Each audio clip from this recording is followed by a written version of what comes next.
devastated by Typhoon Odette.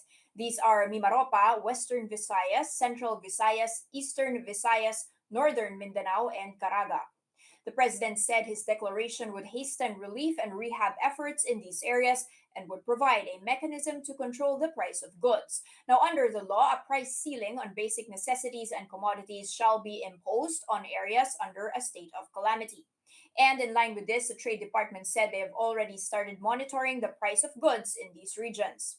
Now, prior to the president's declaration, Finance Chief Sonny Dominguez said the government would consider tapping a $500 million disaster response loan from the World Bank to help fund rehabilitation efforts in areas battered by Typhoon Odette. Dominguez said the World Bank funding can be drawn as soon as the country announces a state of national calamity. Now, the country's balance of payments position returned to a deficit in November. That's after the national government repaid some foreign loans and amid improvements in external trade. Now, last month's BOP position swung to a $123 million deficit. That's from the $1.47 billion surfeit seen in November of 2020. You can see that on my terminal here. I'm taking a look at the balance of payments deficit. There you have it there on your screens. Now, the November BOP position also reversed the $1.41 billion surplus, which was seen in October. That was the smallest deficit in 8 months, or since the $73 million logged in March. Now, the Bangko Sentral said the November BOP figure reflected the outflows arising mainly from the government's foreign currency withdrawals from its deposits with the Bangko Sentral.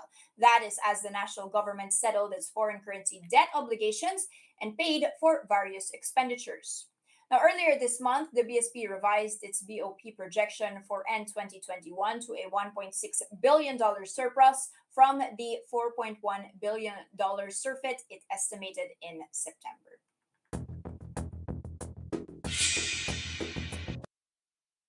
Now, let's take a step back and look at the equities over the world. You can see a general rebound in global stocks overnight. The S&P 500 up by 1.8%, together with the Dow Jones. But take a look at the Nasdaq. That is up by 2.4%. And investors are saying that this rebound may spill over into the Asia Pacific region. Indeed, we do see the Nikkei 225 opening in the green here, together with the FTSE Straits Times over in Singapore up by 0.3% as of 9:21 this morning. Now, on the virus front, you've got the U.S. Food and Drug Admin saying that they will be authorizing a pair of pills from Pfizer and Merck & Co. to treat COVID-19. That could be happening as soon as this week, but there's a lot of struggle still in Europe. You've got UK Prime Minister, however, Boris Johnson, ruling out stricter curbs before Christmas, but still urging caution. Germany set to limit gatherings. France curbing New Year's Eve. Now, let's take a look at our own index and how we're opening, up by 0.3%, following the rest of Asia's gains, as well as Wall Street overnight. Still, we are below 7,200. Now, recall that yesterday our shares dipped on the U.S. global growth outlook, but also, of course, on all of these setbacks from Typhoon Odette. The aftermath just beginning to be absorbed by markets here.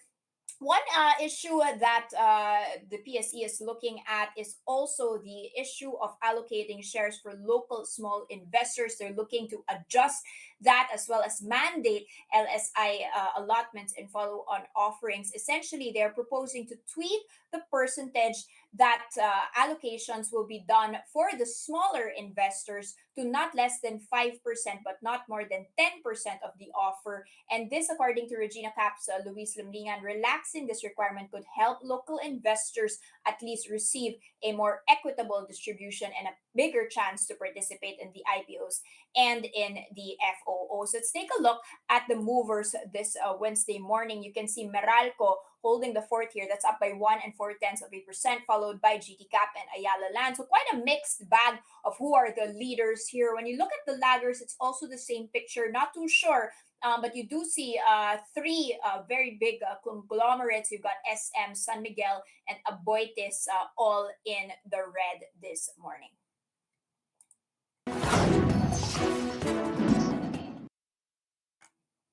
Here are the other headlines we're keeping our eyes on. The Energy Department says there are no more bottlenecks hindering the delivery of fuel products to the ports that serve the provinces hit by Typhoon Odette.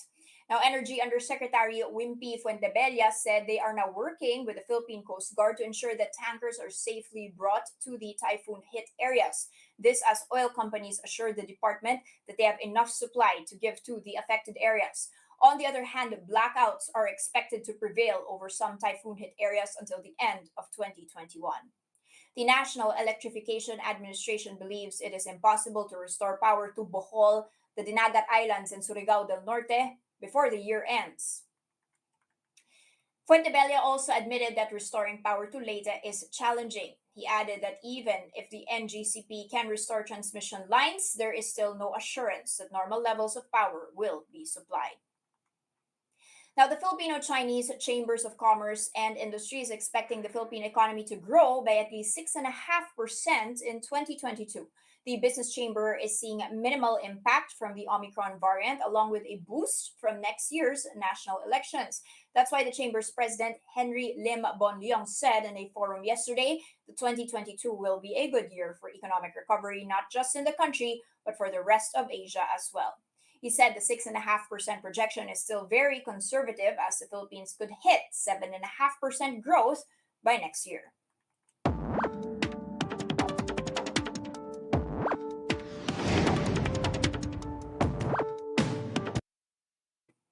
As if 2021 could not get any worse, we get hit by a devastating typhoon, clouding the holiday optimism. And here to help us understand the damage on our already fragile economy, we have with us Jonathan Ravelas, Chief Strategist at BDO. Good morning, Sir Jonathan. Welcome. Good morning, Danny. Sir, it may be too early to tell. We are still, of course, assessing the aftermath of this devastating typhoon. But what are your general or early projections on how big of an impact this will be to our economy? Well, I guess I have mixed feelings, mainly because of the reopening.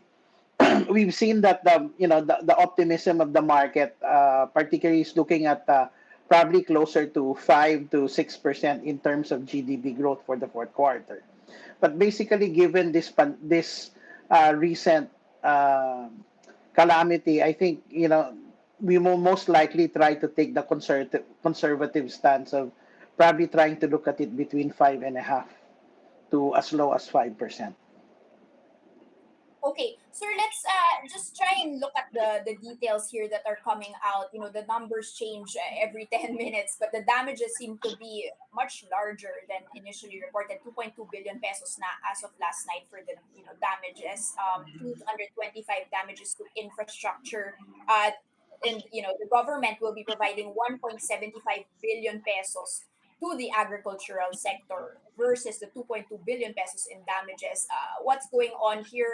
Are we able to recover, to even fund the response here, given that we are, of course, struggling with the virus response already? Oh, well, I guess the challenge really, I guess recently the government has already mentioned that through the finance secretary that they're going to borrow funds to be able to go for the reconstruction. So I think it's really trying to again continue to highlight the government's fiscal prudence. No, so this is going to be a challenge as we move to 2022 to ensure that recovery eventually takes place. Okay, sir, do we have the means to pay all of these loans, especially since we're already struggling with the twin deficits just for the COVID response and the loans that we've taken out already?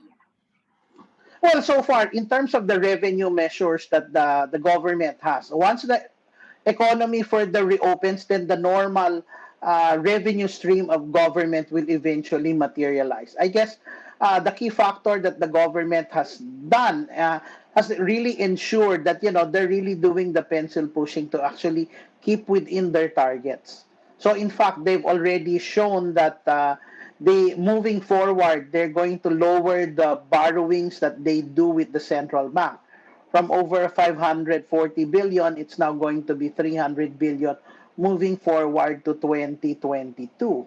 So it just probably highlights the government's confidence that the revenue measures will eventually come back once the economy further reopens. Sir, of course, the impact is devastating to lives and livelihood. But what is the real impact to the economy? You mentioned that you're still looking at 5% growth this year. Does that mean that the contribution of the agriculture sector is really not that big of an impact when we talk about the economy, and the damages to that will not, impede the growth of the reopening and the consumption that's been happening? Sad to say that the contribution of agriculture has greatly declined in the past years. So one of the things that this administration would have highlighted was supposedly a focus on agriculture, which has been quite slow. So this is a challenge really in trying to improve uh, the state of our agriculture, especially now that we're encountering higher commodity prices. So this is a challenge really, especially a big portion of our countrymen is actually in the agri sector. So their jobs will be greatly be affected, no? Especially at this current season of Christmas. No? So are you worried that the funds, of course, that we need to immediately give to these affected areas would then hinder the funds that we have set aside for the healthcare response, for the vaccination drive? Are we going to see a diversion of the budget of the government?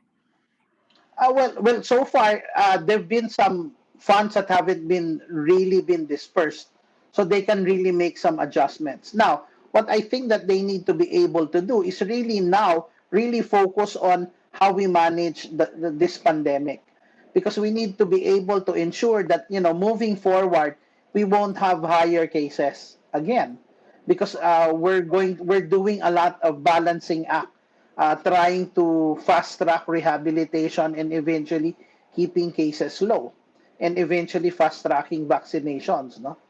So that's something that we need to be able to do, and part of that is really you and me and the rest of the public to be able to practice the minimum safety standards, no? Okay. Sir, I'll go back to that in a bit. Let's talk about the impact of this typhoon on inflation. How important are you looking at that, especially since we have managed to keep it lower, but then it's still higher than the target thus far. And now that there are price caps in specific areas, is this going to be spilling over into the rest of the country? Well, I think so far in terms of the main drivers, which is food, we've already seen the importation of pork has contributed to a lot of the price drop over the last 4 months. So hopefully, we don't have another surge of the the African swine flu, no? So hopefully that is already behind us, so that we can actually see inflation trending lower. In fact, probably for December, I don't think it will have a major impact, but basically we're looking at 3.6 probably for inflation in December. So that would still bring inflation still closer to the 4% target, but shy of hitting that. But given the set of trajectories, inflation could still be tilted towards below 4% in 2022. So that Okay, should so give the not BSP space. okay, so still within target despite the impact on the agricultural sector in this specific region. So let's talk about the movement or non-movement of the Banco Central on the last meeting, specifically to still buoy the economy and continue to be accommodative, despite the fact, of course, there's inflation in the rest of the world. The Fed is looking very hawkish. And again, we have an additional possibility of elevated prices, perhaps in the short term, because of this typhoon.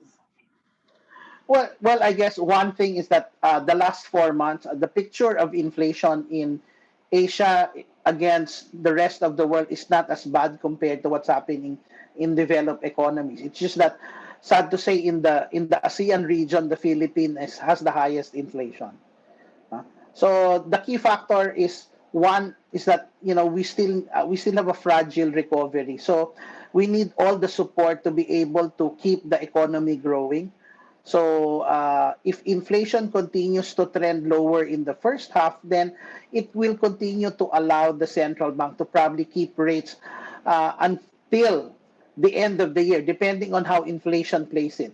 But if we get to see more signs of the economy getting stronger in the second half of the year, then there could be a potential lift off by the fourth quarter. But my base case at the moment is probably no change for the central bank in terms of the overnight borrowing rate for next year. Sir, are you seeing demand side inflation already coming to fruition from consumption? Is it actually a healthy kind of inflation that we are seeing, especially as we approach the buying season in Christmas? Oh well, basically, it's still too early to probably say. I think we're starting to see a little bit of that, but it's again the BSP surveys, consumer surveys, eventually highlights a rebound, but in the 3 to 1 year from now. But at present, because of the high inflations, they're quite negative. So I think it's just that we had the further reopening of the economy that people feel free, especially it's the Christmas season. We're starting to see that demand. The key question really is sustaining that demand moving forward. And hopefully jobs are going to be restored so that people are more comfortable in spending. We're already seeing signs over the last 4 months that inflation have slowed down. So hopefully that continues and that should strengthen consumer spending moving forward. Sir, impact of Omicron on the consumption story. Well, at this point in time, I think given the initial findings are basically that it's less dangerous compared to the Delta variant, some people have been more comfortable. And I think this is where the ramp up for vaccine boosters will take shape. So the faster people get boosters, then the more people become more confident of going out. And the faster we're back to normalcy. So hopefully that trend continues. But sad to say, I guess, when you go to the malls, those that are looking for vaccination, walk-ins are still slow. We need to ramp up the campaign so that we can continue to keep the lower cases and continue to keep the economy open as we move to 2022. Okay, so the only plus side of Omicron is the booster shots, of course, are being accelerated. So hopefully that will, of course, buoy and still confident on the fact that we can keep inflation at bay, despite, of course, the damages to the typhoon and maintain the GDP targets, at least for the time being this year, despite all of those devastating news. Thank you so much for joining us this morning, Jonathan Ravelas, Chief Strategist of BDO. Good morning and thank you. And before we end our broadcast today, many of our kababayans in the provinces hit by Typhoon Odette have no food and no water. They have lost their homes and some have lost their loved ones. Let us make them feel the spirit of Filipino bayanihan. You may send your donations through the following channels now being flashed on your screens. Let us make them feel that through this pandemic, through this devastation, tuloy pa rin ang Pasko.